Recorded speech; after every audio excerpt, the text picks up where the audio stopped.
If you are looking for a wedding podcast that's not just fun but goes a little deep, then you have found it.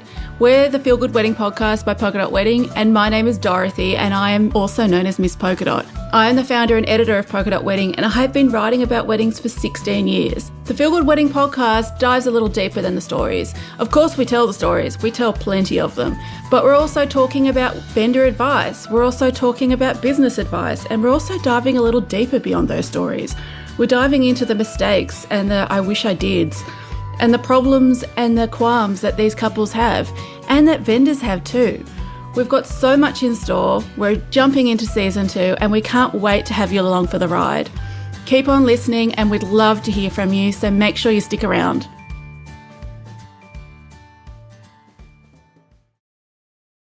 The Polka Dot Wedding team is honoured to conduct our work on the land of the Boonwurrung, Woiwurrung, Eora and Kurungay people. We honour the traditional Aboriginal and Torres Strait Islander custodians of the land, and we pay our respects to elders past and present.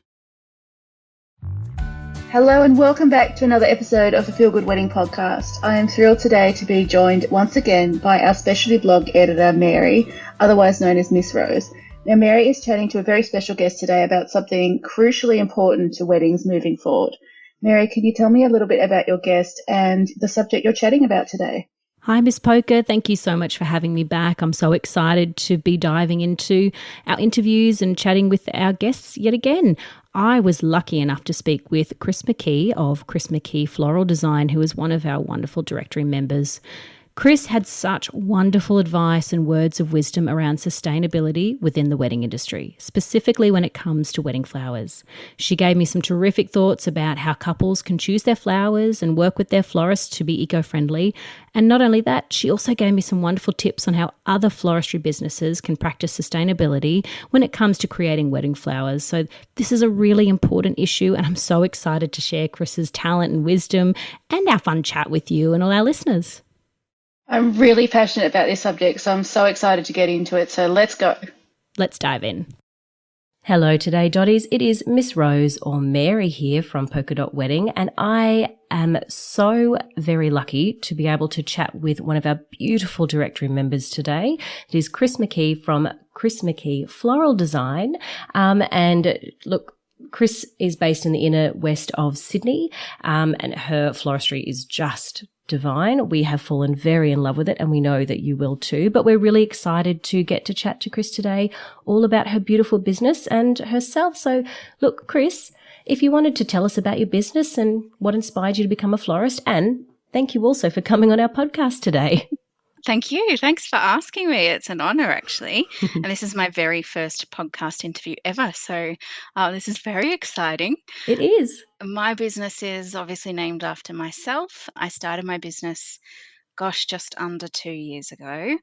I sort of started out doing sort of daily deliveries of bouquets to the local inner West Sydney area, and extended that sort of a little bit further afield in Sydney, which I still do now. I still do daily deliveries for birthdays and celebrations and things, anything people would like flowers for to make any occasion a little bit more beautiful. But I've really started focusing in sort of the last 6 months on increasing my wedding and event work. So, and I think that's where my passion is, creating beautiful designs for those big celebrations in life, and making them unique and a little bit different for people.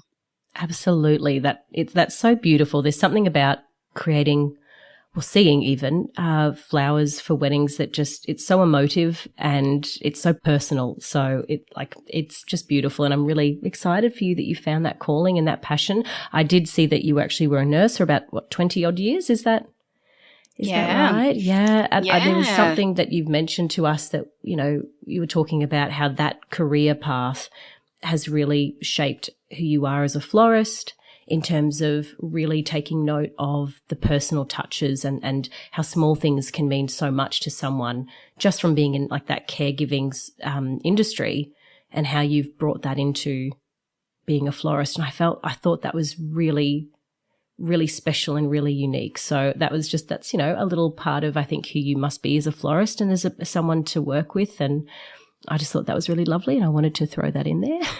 Thank you. That's okay. I still work 1 day a week in nursing. It's kind of after nursing for 20 years, it's a really hard to make that break of sort of letting go of that and shifting careers completely. Yeah. So I still work 1 day a week, just locally to where I live, which is really convenient. I can walk to work and or scoot to Perfect. work. It's very easy. That's so good. But what you said about the little things that I've learnt as a nurse about, what brings joy to people, I think really has shaped what I do with my business now. So, and I really have learnt that it can be, when someone is most vulnerable, it can really be just the smallest, simplest little gestures that make such a huge difference. I'm sure you would everyone would have experience of being unwell and feeling poorly, or unfortunately having to be in hospital, and just those little things that make you feel so much better, like that extra blanket, or someone brings you another cup of tea, or Yeah. someone turns up with a little gift. Those things make such a big difference. So I like to try and find out what really matters to someone, and bring that into whatever I'm designing, just so that they can see that there's those little personal touches. That's so beautiful. I love it. So, and what is it about flowers? So about those personal touches and different things that really mean something to people. What is it about flowers that you think touches people so much and that you adore? What about them specifically?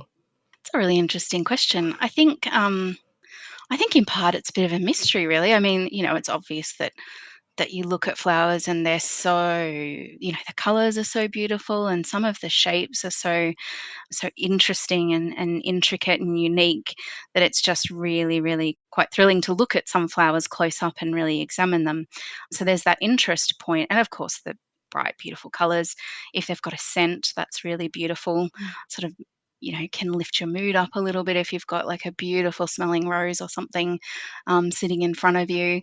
But I think, and I've thought about this often, and I think maybe it's just something that we've evolved to love flowers. Because if you think about like the Victorian language of flowers, where flowers were used as a form of sending secret messages to people, they've been such a big part of how we communicate with people for such a long time. So I think it's just something that we've evolved to understand that flowers have such a significant meaning, and that we do use them to convey messages. That yes, absolutely. And I think that was something that we've spoken about is the language of flowers, and that's I think for on a wedding day that's really special, because even if other people don't understand that and don't understand that message, sometimes it's that nice little sort of mystery that you have, that and the reason you've chosen them is really special to you, and it may not be to your guests, but it just might be between you and your partner, and that in itself is a really beautiful touch. For a day that is about two people, essentially. Yeah. Yeah, which is beautiful. Obviously, they're stunning generally, but to actually have this sort of deeper layer of like you said, mystery, of just being really alluring, I think that's just a whole other level that makes it really special for anyone's day. And look, and also, so something close to your heart as well, just in terms of why you adore them so much. And what we're also going to be talking about today is sustainability and wedding flowers. So, which I think is really important. What does sustainability mean in terms of flowers in general and wedding flowers in particular? So I think everyone is becoming a lot more conscious of sustainable practices across lots of different parts of our life these days, which is fantastic. And when we look at flowers specifically, I think sustainability to me and my business is about reducing the negative impact on the environment. So we know that growing a flower and picking a flower, once you pick a flower, then it's started to die the minute you pick it from the bush, or from wherever you've picked it from. So we already know that there's an impact there on the environment. So I think it's about, but we're not going to stop using flowers, are we? Because they're just so No, beautiful and they play such a significant part. we couldn't do that. So I think it's about reducing all of the other things that happen along the way, like where are we sourcing them from? What's the transport route for where they're coming from? So trying to source flowers that are grown locally, so that that's really reducing the transport impact on the environment. Supporting our local growers as as well. So supporting their business where they're, rejuvenating their soil and things like that, which is really good for the environment. And being clever about what we use. So using seasonal flowers. So making the most of the seasons that we have, which reduces the need for flowers to be grown in, mass-produced hothouses that are out of season, and reduces that need for sourcing flowers from interstate or flowers from overseas, which is a big impact on the environment. They have to be flown here and kept in refrigerators and things like that. So I think it's really about looking at the whole process of buying a flower through to designing it, and then what happens after the event, and finding those little steps that reduce the negative impact. Fabulous. And that's, and I think so many couples now are really starting to shift and have that awareness, or want to try to have that awareness, which I think is fantastic. Not too long ago, the sustainability in wedding florals I don't think was ever really a consideration for many couples, but now I think it's something that is, really important to talk about. And I think it's really great for couples to be able to find a florist who they connect with on this level about sustainability as well. I think that's a whole other level of feeling really comfortable with your florist, to know that that's important to them as well as to the couple. Have you seen a shift of awareness at a particular point in time? I mean, I know that, you're still quite a new business, but is that something that you went into when you started your business and knowing there was a fair bit of awareness, or has that grown over time since you've started? Has there been a sort of, is that gradually increasing? So I think before I started my business, really, I was quite naive to the environmental issues on the floristry industry is affected by, or affects, how we affect the environment with the practices that we've developed over the years. So I've learnt a lot in the last couple of years, and I guess when I've been interacting with people, like an example, I speak to all of my couples about sustainable practice, and that, that I don't use floral foam, that I encourage them to donate their flowers after an event, or appropriately recycle and compost the flowers. A lot of couples have said to me, "I had no idea about these things. Thank you so much for educating me, but it makes so much sense now." Um, and they're now pleased that they can carry on to continue to do those small little changes, even with a bouquet of flowers that they might get sent, rather than just throwing the whole thing, plastic and all, in the bin. Now they're aware of composting and pulling it apart and little things like that. So I think to answer your question, I think it's clear to me over the last couple of years, me learning more, is that it's a fairly recent change for florists, I guess, to get their head around really introducing a lot more sustainable practice into their individual businesses.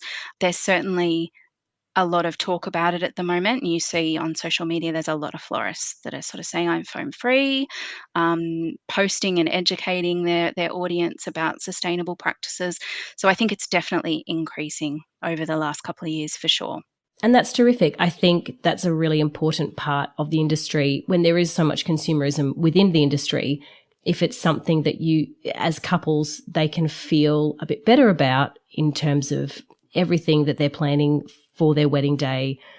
This is something that, even if it is really important to them to have particular flowers, there are practices that they can talk to you or their florist about, to know that they are still making some good choices for the climate as well, which is fantastic. In terms of, again, I know because you are a new business and you didn't start before the pandemic, just in regards to from the pandemic and then sourcing particular flowers, have you found that because you started in the pandemic, has it changed much in terms of what you can get now that has calmed down a little bit, or do you haven't noticed much change of what you are able to source or how to go about that? Yeah, great question, because I don't know. I personally don't know what things were like before the pandemic, sourcing flowers and buying flowers from the market, and what was available and what things cost. I can only go by what people have told me it was like. And there has been definitely a shift in immediately. So during the first part of the pandemic, what was available, because we grow a lot of flowers here in Australia, and we're growing more, and we're becoming more aware of utilising our local growers more than anything else. But we still do get a lot of flowers from overseas. So certainly in the first part of the pandemic, there was a shortage of a lot of flowers, just because we didn't have them. We're also coming off the back of the major bushfires and just crazy weather generally, which really did impact what could be grown locally as well. So I remember when I first started, sometimes you couldn't rely on something being available at the market. You really had to sort of say, all right, let's say I'd really like to find poppies today, but maybe you turn up and they weren't any there. And then you'd have to sort of find a substitute or use something else. So, and I feel like that's getting better now. We've got much more available again. But the weather is absolutely nuts these days. Again, climate. Yeah, absolutely. And you can't rely on a season being, traditionally the months that the season is supposed to be. Summer might start early and extend longer, or winter starts early, or we all of a sudden have these frosts that we wouldn't normally have, which affect how the flowers are grown and what is available when. So I think it's becoming important too for people to be aware that, just because the internet says it's peony season doesn't mean there's any available at the moment. So you need to be willing to sort of accept a substitute, or just be open to whatever beautiful seasonal flowers are available at that particular time. It's also impacted the cost of flowers. So I remember when I was studying because I did my TAFE course, when I was studying my TAFE course, and we were learning about what the average cost of, let's say, a bunch of roses were, or a bunch of carnations. And then when I started buying them for my business, discovering in that pandemic period where there was a shortage, the demand didn't necessarily diminish, because actually people were buying a lot of flowers during the pandemic because everyone was stuck at home and it was such a beautiful thing to send to somebody. So the demand was there, but the supply was low. So naturally, everything became more expensive, and those costs haven't necessarily gone back to what we would say in inverted commas normal. That cost is still high. So flowers are definitely a lot more expensive than they used to be because of the pandemic and the impact on the environment, just generally climate change and things. And that's something that I'm guessing for couples it's great for them to be aware of going in. And also, like you were saying, being aware that something that they want, they may not necessarily be able to get in terms of a type of flower. And also, I guess, speaking with you to come up with, different ideas to get the same look. And if they come in with a budget, being aware of, there's your budget, and, speaking to you really candidly and really easily about what they're going to be able to get. And also to accept, that it's not the price of flowers, because, especially like you said, because of the pandemic, the price of flowers has gone up. So I think it's really important for couples to sort of have the conversation together and then speak to you or the florist about what that means for their budget in terms of how the cost of flowers has risen because of it. And I think it's being, like you're saying, being open to discuss that and come up with new ideas and get creative. And, because there are so many beautiful different types of flowers out there that they may have their heart set on something, but that doesn't mean that if that's not available or doesn't suit their budget, they're not going to be able to find something just as fabulous, just as wonderful for their day. Absolutely. I know you were sort of saying earlier about when you was talking about sustainability and what that means for for your work. Do you have just even sort of dot point off the cuff some eco-friendly suggestions for couples when they're considering wedding flowers? Like, what are some really quick, easy ways that they could go, all right, that's going to be eco-friendly, or that could be eco-friendly, like just in a really sort of quick form that they could jot down and take into any sort of conversations with their florist? Yeah, certainly. So the first one would definitely be to just be open to whatever's seasonal. So when you're speaking to your wedding or event florist, just mentioning having a theme. Maybe it's a color palette that you really want, and just being open to whatever is seasonally available within that theme or color palette. That's a really big one. That means that, you can have really super fresh flowers that are at their best because they're in season. They're going to be, because they're in season too, they're going to naturally withstand whatever the environmental conditions are at that point. What's in season in summer loves the heat. So, that makes sense. They're also going to be more cost effective as well because they're seasonal and easy to source. So that's the first tip. The second tip would probably be to think about, do you have flowers at home or in your mum's garden or grandma's garden that you could use? Do you have bits and pieces on wherever you're living that you can forage to add to what the florist is using?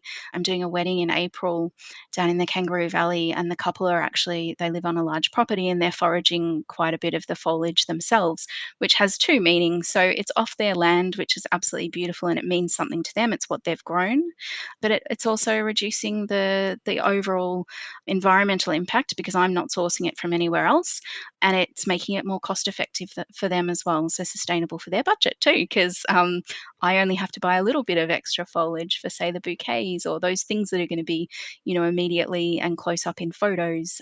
So that's really a really good tip. Another really good tip is to think about what you're going to do after the event with your flowers as well. So it's really sad to see, hundreds and hundreds, sometimes thousands and thousands of dollars worth of flowers go straight into the bin after an event. Or, you walk Oof. away. You walk Yeah. away from your wedding to go and continue partying, and the staff come and clean it up and sweep everything into the Oh, the skips. So devastating. yes. So either, asking your florist to create things in vases or vessels that your guests can take away with them as well. Maybe it's a table centerpiece, and you've said to grandma that she can take that one home with her at the end of the night. So that lives on for another week or so at grandma's house. Or asking your florist, and this is a service that I provide as well to all my couples, arranging for those flowers to be donated to either. So we've donated to a children's hospice facility here in Sydney, which was just beautiful to be able to do that. And we've donated to aged care facilities as well, which just really brightens the day of the residents, and other places like women's shelters and things locally as well. So that's something that's really easy to do the next day, and the flowers get to live a little bit longer, and you actually get to share that joy with somebody else as well, which is really lovely. So I think there's some really easy pointers that you can discuss with your florist to get that sort of sustainable practice into your wedding or event. Just on your last point that you mentioned, like what a beautiful feeling for a couple who've had this day filled with love and filled with joy to have made the decision to go, all right, we will donate our flowers after to like you said, to any of the places that you mentioned, and to know that, love and joy from your day are being passed on to people who need a bit of love and need a bit of beauty in their lives. Like that's just something that, rather than, like you said, throwing hundreds of thousands of dollars of flowers in the bin, you're actually A, doing something good for the environment, and B, spreading a bit more love, which is exactly the whole industry is about. So I just think that's beautiful. Like that's a perfect option. You mentioned just then about using flowers from your garden. We do see with some couples the flowers that they use from their parents or their neighbours' gardens or their own gardens. And like you mentioned before, like are there other homegrown eco-friendly ways of personalising your wedding flowers to make them really special on the day to keep that theme going through?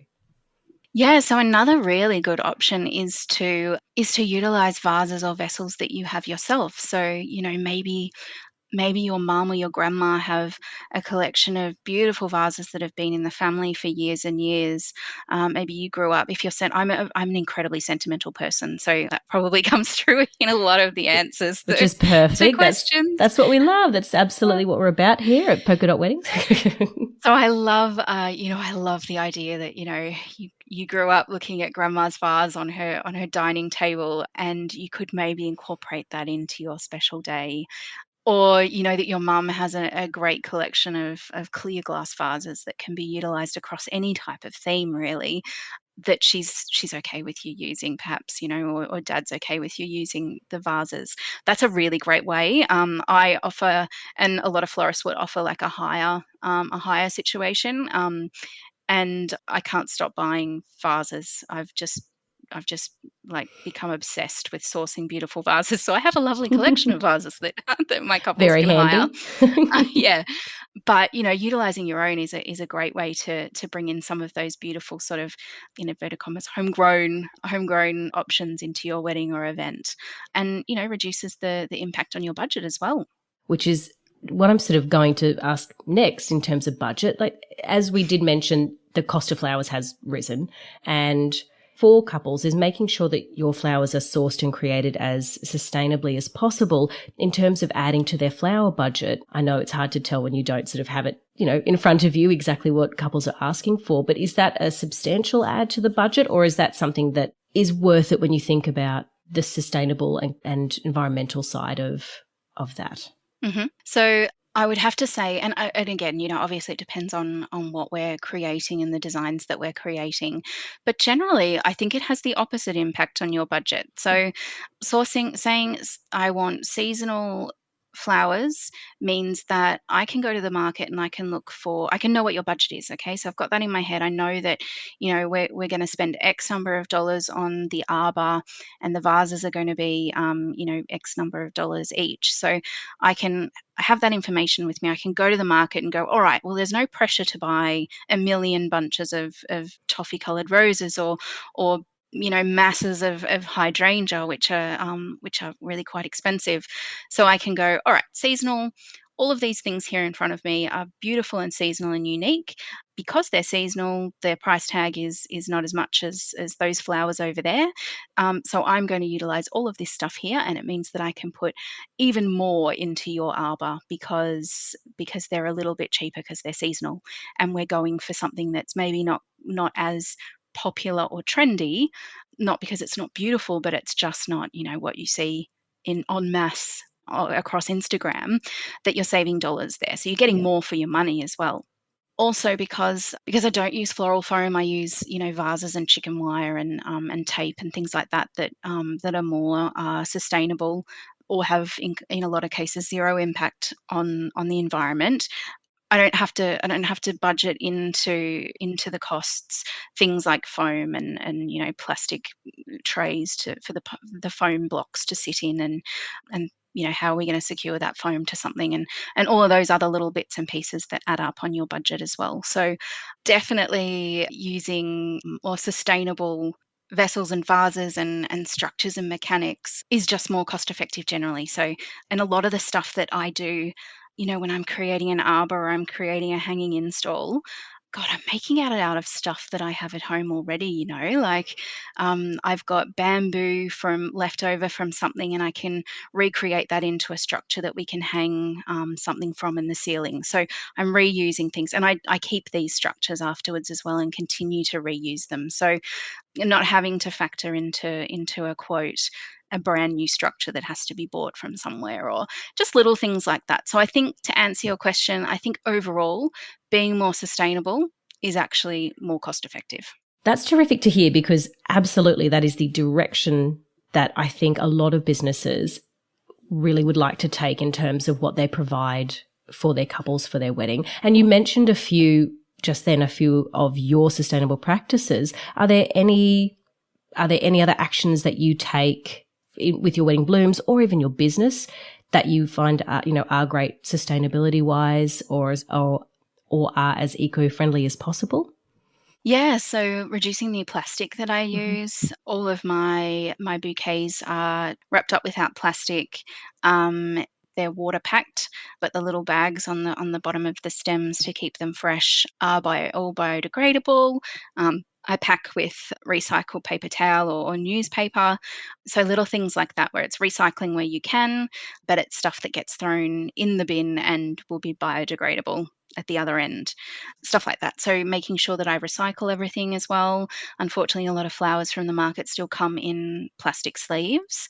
That is getting better, thankfully. That's But great. yeah, but there is still a lot. If I go to the market and come back in the morning, there's still a lot of plastic to get rid of. So making sure that the business recycles properly, and composting our green waste as well, as much as we possibly can.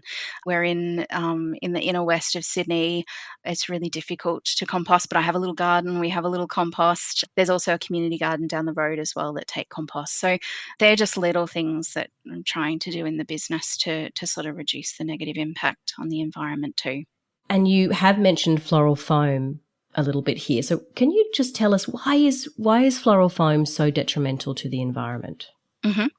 So floral foam is something that I have always been aware of. Like I remember being a kid and mum getting arrangements or someone in the family getting arrangements, and they'd be in one of those sort of coloured cardboard boxes, and there'd be a big chunk of green floral foam in there. Be like, oh, what's this? It holds the stems. This is interesting.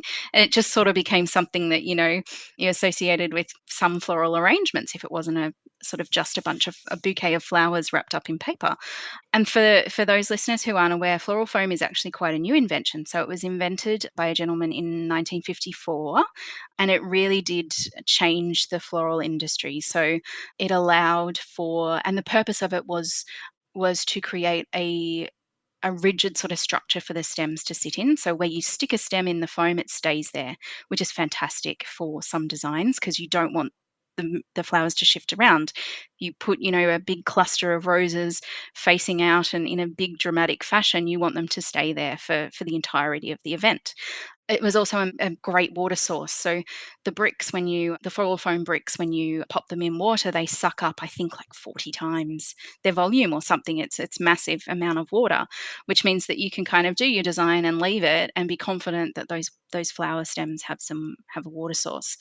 So it changed the industry in a really big way. But like a lot of things, I guess, in that period from, 50s, 60s, 70s, where there was lots of inventions, we weren't necessarily aware of the negative impact on the chemicals that were used in some products. And a lot of these products are plastic based. So floral foam contains two chemicals, phenol and formaldehyde, which are known to be hazardous chemicals. And it's a plastic material too that is not biodegradable. So it hangs around in the environment for an indefinite period of time.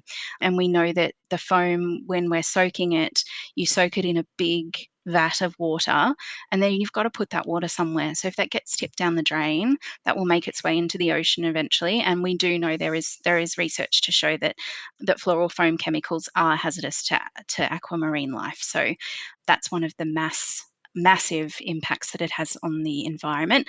Also, just the fact that it's a plastic product and it won't break down. So what do you do with this floral foam when you're finished using it? A lot of the time it just gets thrown into the bin because a lot of people aren't aware of how to dispose of it properly. There's not really an accurate way to dispose of it because it is not biodegradable. So it's a product that we don't need to use. It's convenient, sure, but you don't have to use floral foam. So I always think that if it doesn't absolutely have to be used, if there are alternatives, then we shouldn't use it. There's so many things that are hazardous to the environment already, and there's lots of things and lots of chemicals out there that we just can't avoid. But this is one that we absolutely can. So we are a foam-free business. Do you find that obviously we can't speak for all other florists, but is there definitely a trend of removing floral foam from florist businesses going forward, or do you think that many still use it quite prolifically? This is one of those things where it's hard for me to know entirely, because the businesses that I tend to follow on Instagram or on Facebook or, look at on the internet or go to for answers to things are businesses that are in line with probably my values, right? So what I see is that, yeah, it does seem like there's a lot of florists out there. There's a lot of businesses that have just said no foam, or they've been using foam for maybe a really long time and they're transitioning, which is fantastic.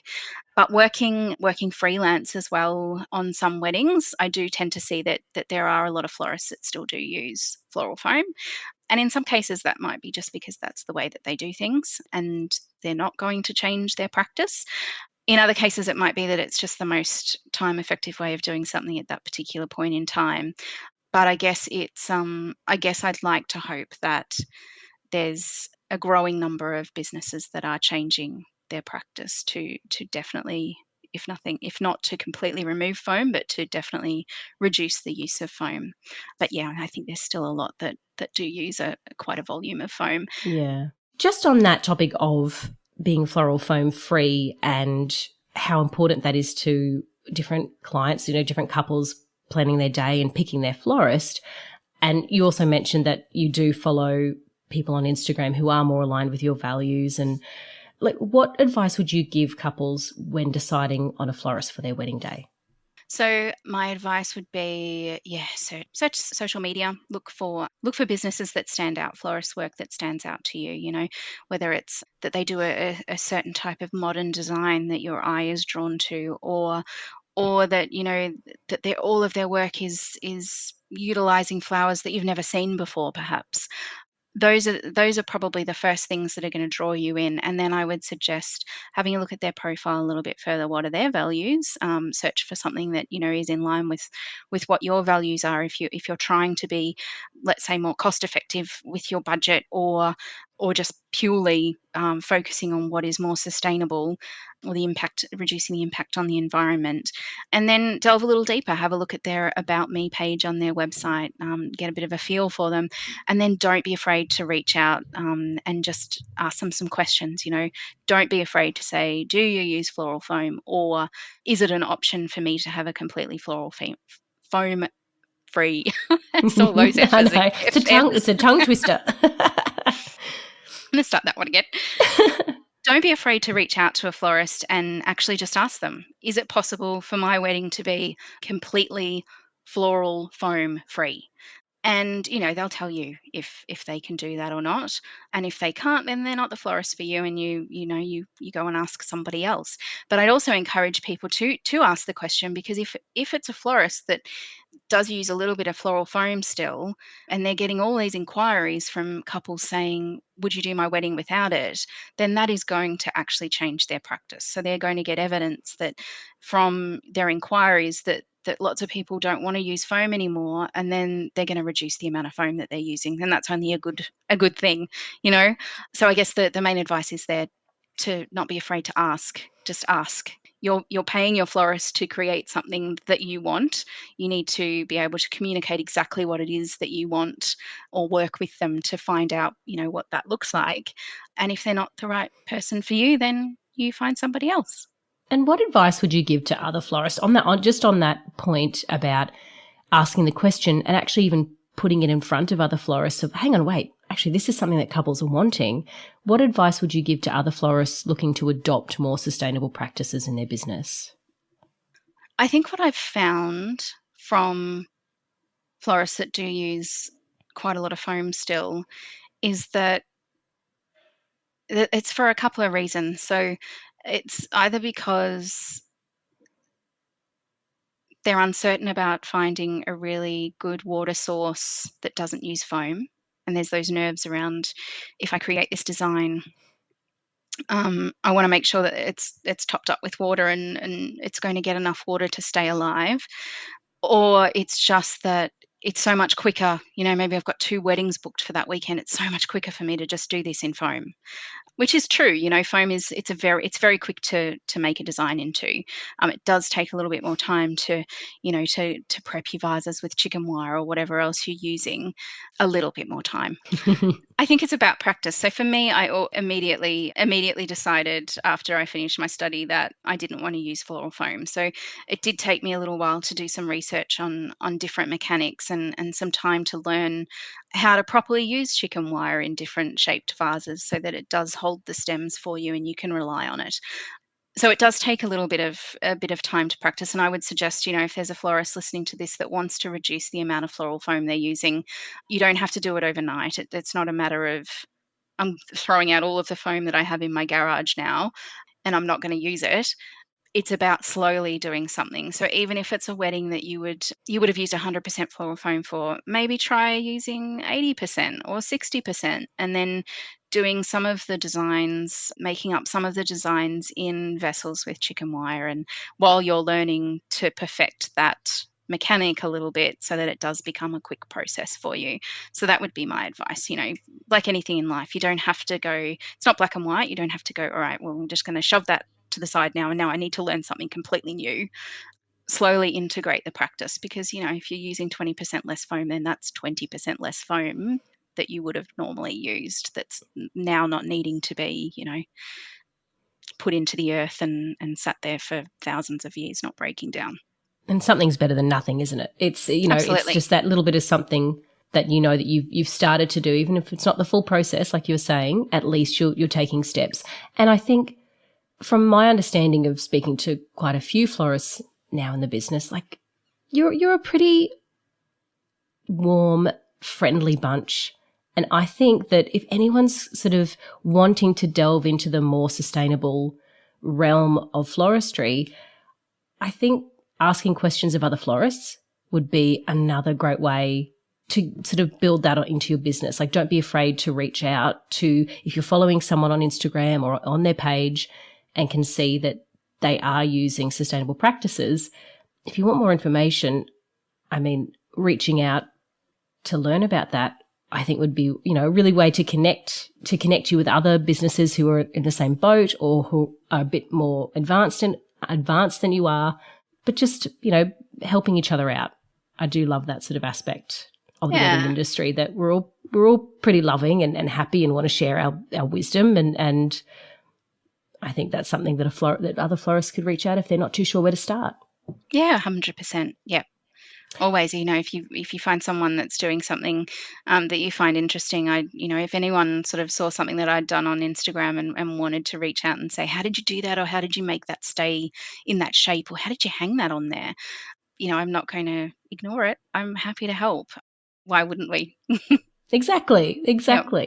Do you think that for couples and for other vendors, does reducing your carbon footprint or increasing your sustainable practices as much as possible, do you think that filters into other areas of your life? Oh, 100% it does. Yeah. Yep. Yeah. And I think especially because, for me, especially at the moment, because I don't have a shop front, I don't have a bricks and mortar store, I work from a studio at home. A lot of the stuff that I'm doing is, it's at home. So I recycle the same from the kitchen and the rest of the house as I do for the business. So it's definitely all integrated 100%. And I can imagine, if I had a shop front, I think it would probably be the same. I wouldn't close the door at the end of the day and leave all of those environmentally conscious practices behind the door at the flower shop. I think it definitely just automatically integrates into the rest of your life, which is good. And vice versa, maybe there's stuff that you do at home that has been a habit and you take it for granted that it's just how you do it. But if you think about it, well, maybe I could do that at work as well. Maybe that would work the same. Absolutely. Kris, what's next for you and what's next for your business? What's on the cards? How does 2023 look? 2023 looks exciting. I've got some really Excellent. exciting weddings coming up, which is really fantastic. The calendar's not chock-a-block full yet, so I've still got capacity this year, and I'm booking into 2024 as well. But the events and weddings is looking really exciting. Probably the next big thing that I'm doing that I'm really excited about is not wedding focused, but I'm doing one of the floral mannequins for the Fleur de Ville Pride exhibition here in Sydney in the Royal Botanic Gardens. So yeah, that opens That's next week. fantastic. Yeah, next week. Next week it opens. To say I am nervous would be an understatement, but I'm so excited. It's just going to be amazing. So that's the next big thing. That's incredible. And then, yeah. And of course, Valentine's Day next week, right? Oh, of course. Yes. Yep. Which is always massive. And you yourself, you are engaged. I am. You are. Yes. And are you going to do your own flowers? This is a good question. Or is there, or are you branching out and going, hang on, who do I trust? Who do I trust with my wedding flowers? Oh, that's such a difficult one. And I've been asked this so many times already.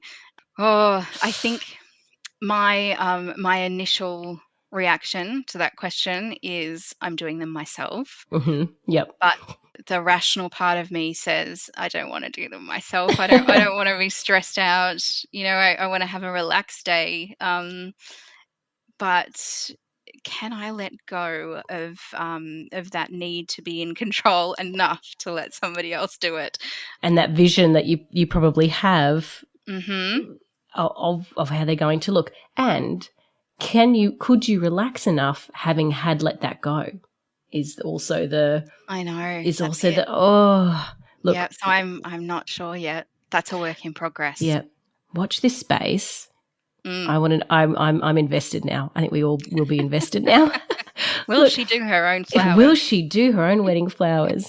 Oh, look, Kris, that's all from us today. Thank you so much for coming on and having a chat with me. I've absolutely loved hearing more about you, more about your business, and about the sustainable practices within your business and how other businesses can adopt these, and how couples can really start to think about what they want for their wedding flowers in terms of sustainability and just making that a priority, which I think everybody should start doing. So thank you so much. Oh, thank you for asking me. It's been a pleasure. Lots of fun. It's been lovely. We really love to get to talk to our beautiful directory members, and thank you for being part of the Polka Dot Wedding family. Thank you. I love being part of it. Thanks, Kris. Oh, I'm so glad. Thank you. If you would like to get to know Kris McKee a little bit better, then of course you know the drill. We've got everything you need over on weddingpodcast.com.au. There you will find a full written transcript of today's episode, as well as all the links you need. We would love to hear from you and your thoughts on the Feel Good Wedding podcast. We'd love your reviews, we'd love your messages, we'd love your emails. You are the reason we do what we do, and we can't wait to see what you have for us. We'll be back in another few weeks with another episode. See you then.